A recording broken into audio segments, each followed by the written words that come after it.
Well, Gary Webb got shot twice in the head, and the new film, Kill the Messenger, based on a book he wrote, basically implies they killed him. They threatened his kids, you name it, his family. Rick Ross was the biggest cocaine dealer in West Coast history, maybe in U.S. history, tens of millions a day. He knew that he had people above him that were protecting him, but later he learned it was the CIA. And there's a fella in the movie that plays the part of Rick Ross, not the fake rapper that pretends he's Rick Ross. This is the real Rick Ross, who's on with us here in just a moment. And he's agreed sometime next month to spend a few days in Austin. We're going to fly him here and interview him for a film and also have him on air. So we're going to get Rick Ross in studio. I remember interviewing Rick Ross back when he was in the big house. That's incredible. It's admitted he was working for the CIA, but he spent a long time in prison, and he's here with us now, finally off probation, able to come see us.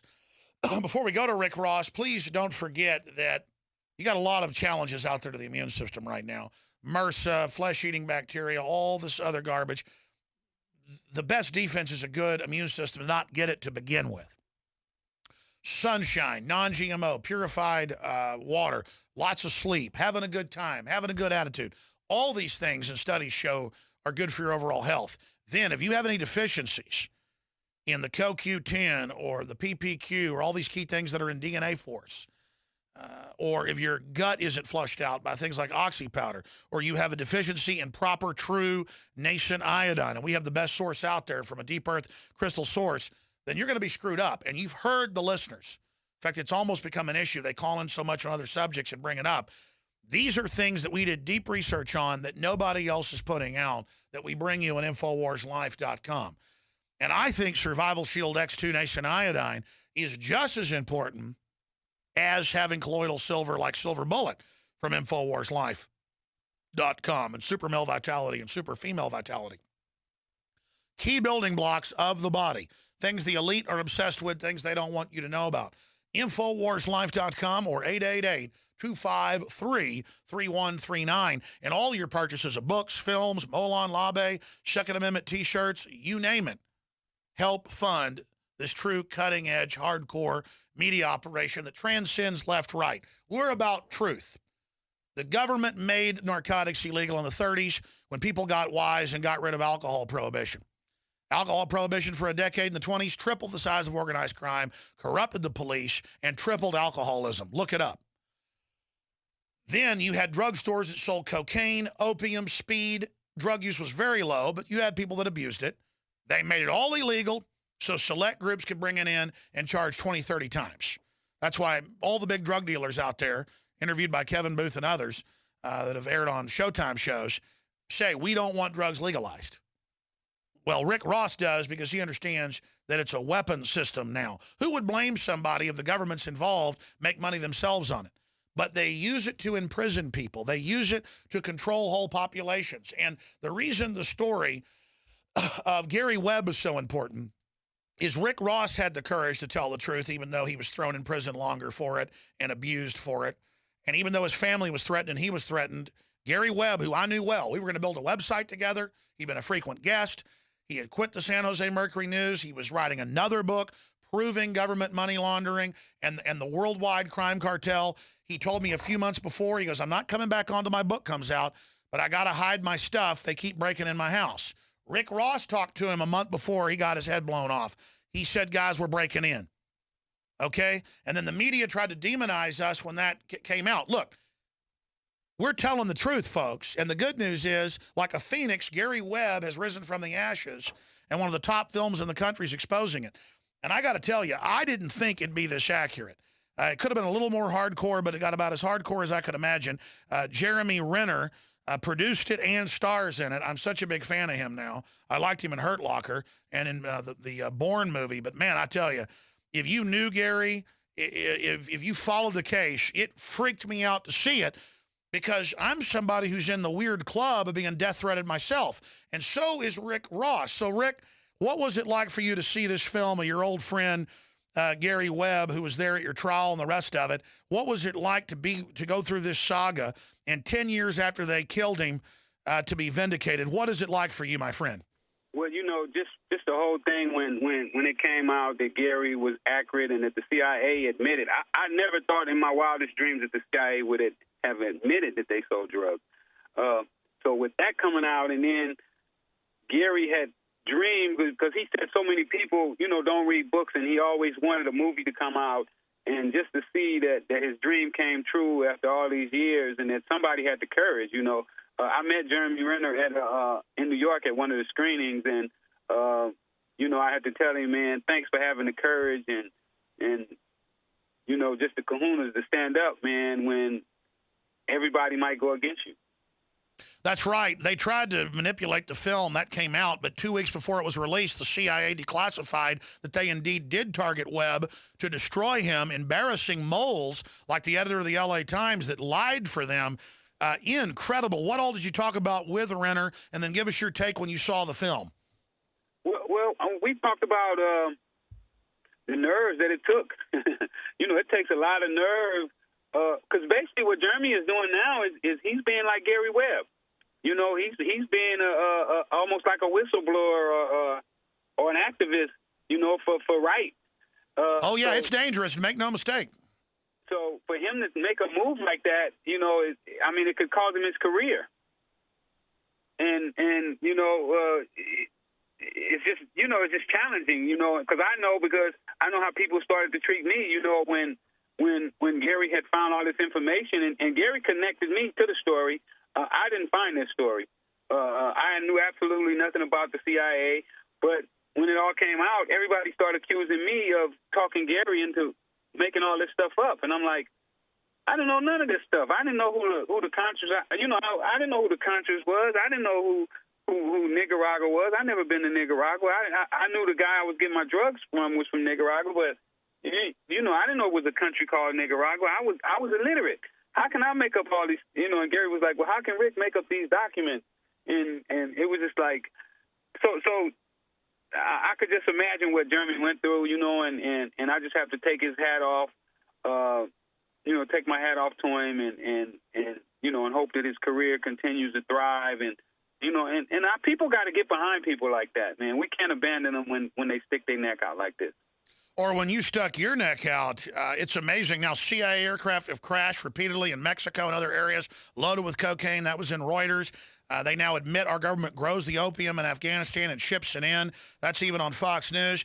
I mean, the vindication of Gary Webb and you and countless other whistleblowers who were exposing government narcotics trafficking.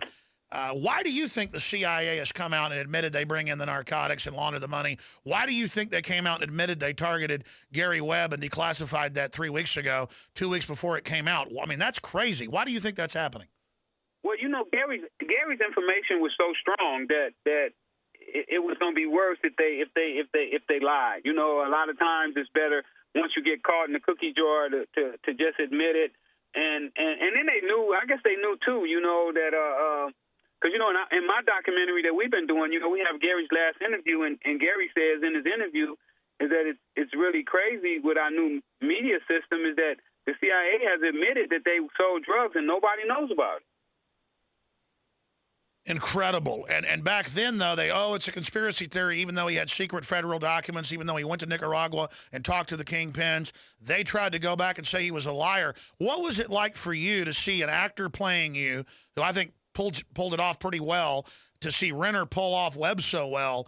I almost got a sick feeling watching it, though, because it was like not a documentary, but it was more real than real. And then I felt threatened by it. I don't usually get concerned, but it made me think, man, they've been threatening to kill me. I know they've been threatening to come after you. Didn't you feel also almost like some kinship, like we were almost seeing a ghost watching this movie? Absolutely. Definitely. It felt really, really weird. And I was in the theater with his wife and his kids, and we had got to meet, and it was just a really, really eerie feeling. It was almost like Gary's spirit was there and was thriving and was like, keep it going, and he gave me the courage to even go harder, and I hope other news reporters, the part that I liked, when he stood up and he said, I started off writing 2 stories one about a dog and one about a horse. And when I found out at the end that it wasn't what it was supposed to be, and that journalism is not what I thought it was, and I'm resigning, and he basically, took a shot at all these journalists that, are out here and won't report the truth accurately. Because they're not really journalists. They're masquerading as journalists. Yeah, exactly. They were never really in the arena like a journalist or like a top drug dealer. I mean, people can sit there and shake their finger at you and say, oh, listen to him. He was one of the biggest cocaine dealers ever. But then they don't even get mad at the CIA that was shipping it in to attack a community. It just shows the disconnect. They don't. They just get mad at me. Oh, you shouldn't have been out of jail. People tell me all the time, I'm like, I did 20 years in prison, and you shouldn't have never got out. But then meanwhile, what about the CIA on record bringing it in? They don't make that connection. They don't feel like that they should hold their government responsible or the people who were in power responsible. That'd be like if a mafia don ordered somebody to deal drugs and they dealt the drugs, and then that person gets caught and goes to prison, but the mafia don is admittedly behind it but doesn't get in trouble. That's exactly how it is, and that's exactly how I feel right now. We have so many people in jail right now for selling drugs. No violence, no guns, didn't kill anybody, didn't put a gun in nobody's face, just for selling drugs. And something like 2 million people, 1 million people we have in prison right now. And like 600,000 of those people are young black men, first-time offenders. And it's really crazy. And all they're getting is an education in crime, and their whole lives ruined. And then the government set the whole thing up to control society. How else can you lock people up? It's nothing but another form of modern slavery. Shifting gears back into the film, what part of the film, Kill the Messenger, touched you the most? And again, we're talking to Freeway Ricky Ross, the real Rick Ross, here on air. Honored to have him. Rick? It was absolutely the part where when they gave Gary the award, and he pretty much told all of them to go to hell. When he got the award and he got up and he gave his resign letter and he told them that he was through with it. I could imagine how that felt when everybody that you thought were your friends all go against you. That must have been an awful feeling. It really, I sunk, because I know when I was in prison and I got my life sentence, how I didn't have any friends. Gary Webb was one of the few people that would even sit down and talk to me. So I felt his pain. I want to get this on record because we got attacked right up front trying to shut us up. But I had you on a few days after, I think it was from prison, or was it from prison, or did you just? It was from prison. You did me from prison, and you did me the first day or the second day that I got out. That's right. We were honored to have you. But for me, I remember you talking about stuff he'd told me, that he was getting threats and they were breaking in and he was having to move. Tell folks what he told you right before he got killed. He was telling me about people following him around and people on poles around his house, and it was really weird going through his paperwork and going back. When he go and talk to people, they would go back and talk to the people, and then the people wouldn't talk to him anymore. And even in my trial, when Danilo came up, and it's a time where he's supposed to talk to my lawyer. And he wouldn't do it. He just told him, he clammed up and said he didn't have anything to say to him. So it was like they were going around telling people not to talk to Gary. Do you have any doubt, in your gut, do you think he really committed suicide, or did they kill him? My gut feeling is that they killed him. Because for me, I think it's pretty hard to shoot yourself in the head twice. I don't think that it's possible. You shoot yourself in the head and then you don't get it done, but you're conscious enough to pick the gun up. Well, I talked to him right before you did, because I was trying to get him back on the show, and he said, wait till my new book, Proving Everything, comes out, and then I'm ready, but I want you to put up this website with all the documents so people can go online and not just get the book. And so I was like, okay. And then he was getting irritated with... He did tell me about the new book, too. So he doesn't have a new book to vindicate himself coming out, and he's calling me to build a website, and then he blows his head off. It doesn't make any sense. Yeah, I was really shocked when Kevin Booth, I was talking to Kevin Booth when it happened. and I called Kevin that night, and he told me, and it just blew my mind that I just lost one of my dearest friends. So it was really mind blowing. Did it creep you out too, thinking, man, they could try to kill you as well? It did. I mean, and that was one of the things that I know you helped me with when you made it very clear on air. You asked me. I remember one of the craziest things anybody ever asked me. Are you attempting suicide, or do you feel suicidal? And I was like, nah, I love life. I'm glad to be living. So yeah, it absolutely did creep me out. Well, we've had a lot of whistleblowers get killed, D.C. Madam, you name it. So that's why it's so important to say, I will never commit suicide. I love life.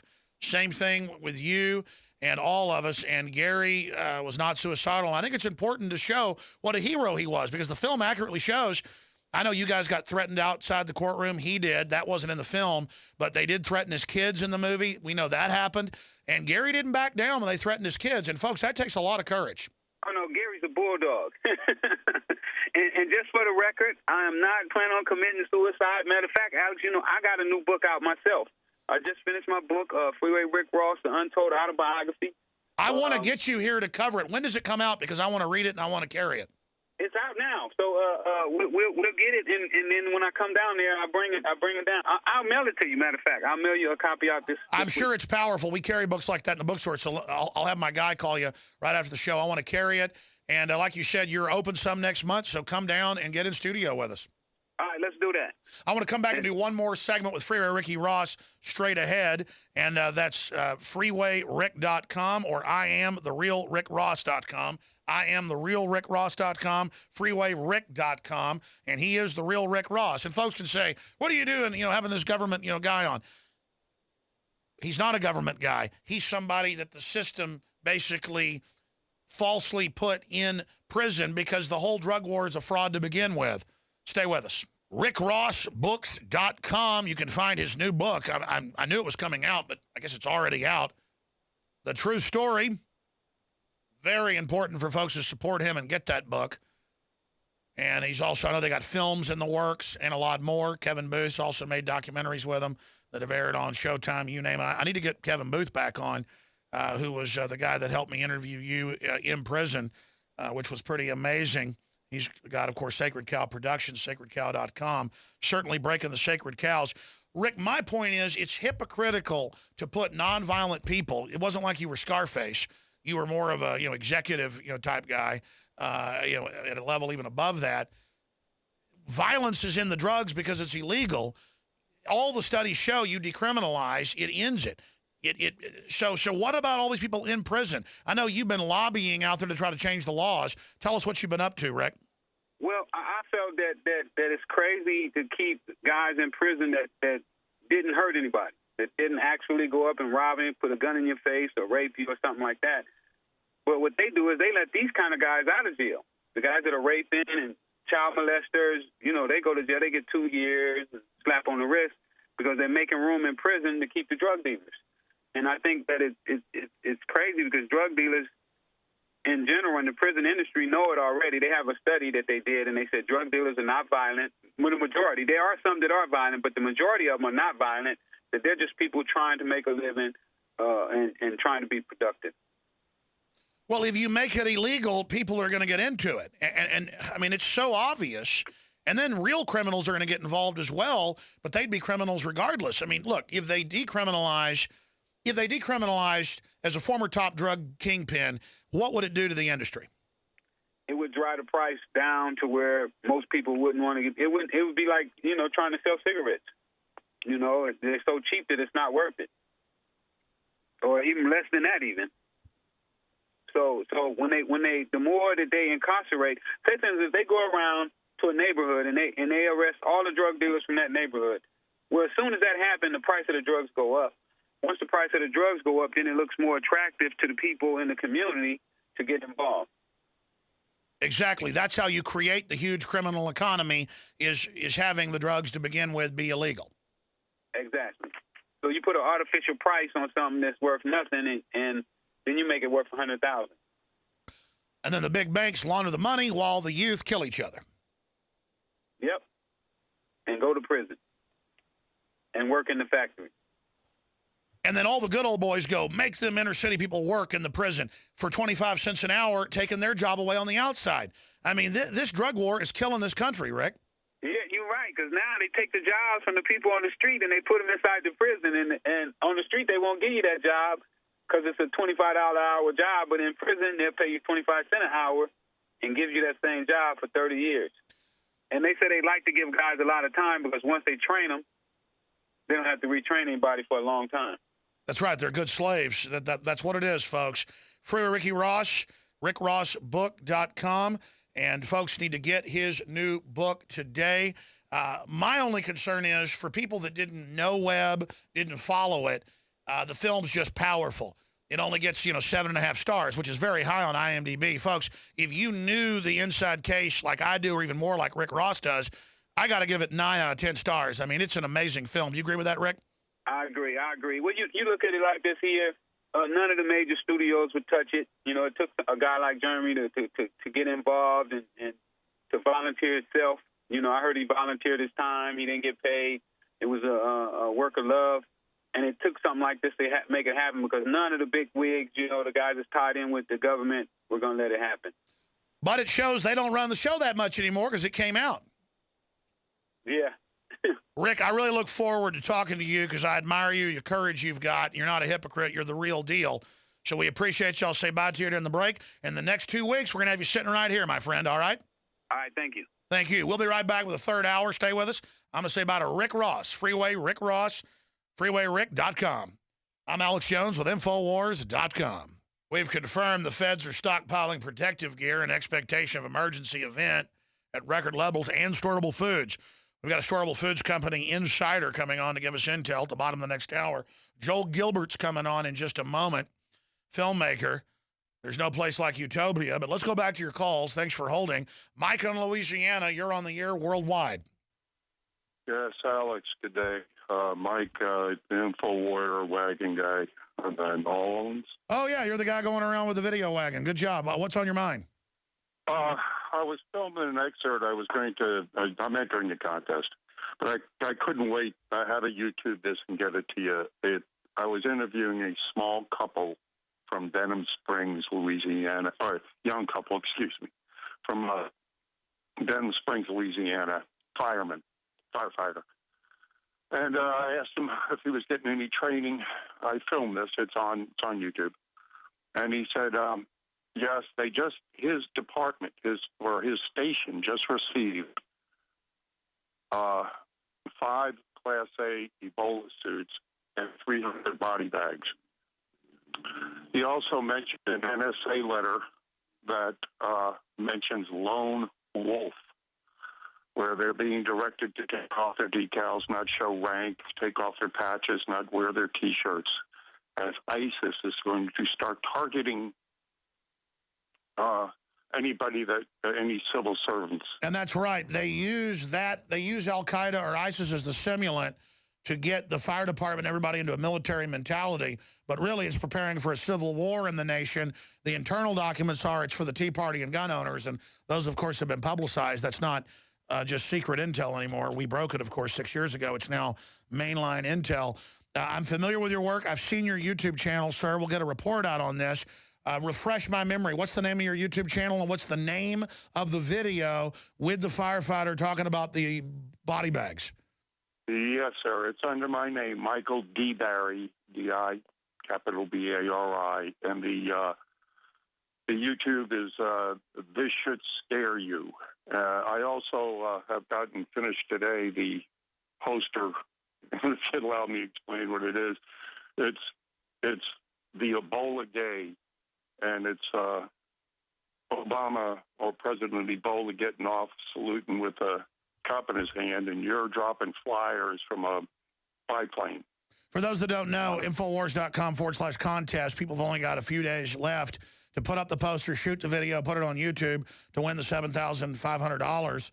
And it's just a way to expose the government's doing nothing about Ebola. So fantastic job, sir. And again, we will find your YouTube channel But the name of it is This Should Scare You. And then I guess we can click date added and click this week on YouTube to be able to select that out. Or there'll be too many videos named that. But give us the name of your channel one more time so we can make sure and identify that. Spell it out. Under my name, Michael D. Barry, D, capital D, I, capital B, A-R-I. All right, and we will find that, sir.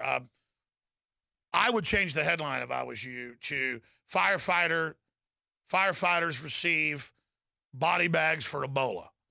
And then that way, but there it is. This should scare you, and it's you doing the interview. So fabulous job. I'll give that to my writers. And look, you're a reporter, bro. You're not just out spreading the word about InfoWars, and we salute you there with your bicycle wagon with posters on it. Gosh, if 1% of Americans did this, we'd wake the whole country up. You're out there doing interviews, so we salute you. Great job, Mike, and we'll get to work on this right now. Thank you so much. Okay, we're going to get the guys on that right now. Very, very interesting.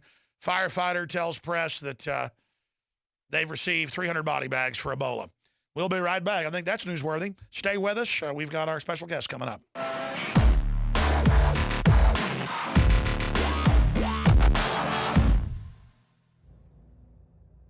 Introducing the first proprietary oxygen-based intestinal cleanser, OxyPowder.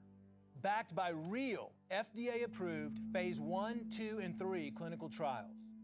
People are suffering from all kinds of digestive issues these days. All the toxins from the air, the food, the water, ultimately ends up in the gut or affects the gut. My main focus was to come up with a remedy for this, something that's safe and effective that anyone can take on a regular basis to keep their intestinal lining clean. My recommendation is to clean your intestines at least 2 to 3 times a week to prevent the toxic buildup from going into your bloodstream. Take your health into your own hands and start cleansing your body today with OxyPowder. Secure your OxyPowder today at InfoWarsLife.com. That's InfoWarsLife.com.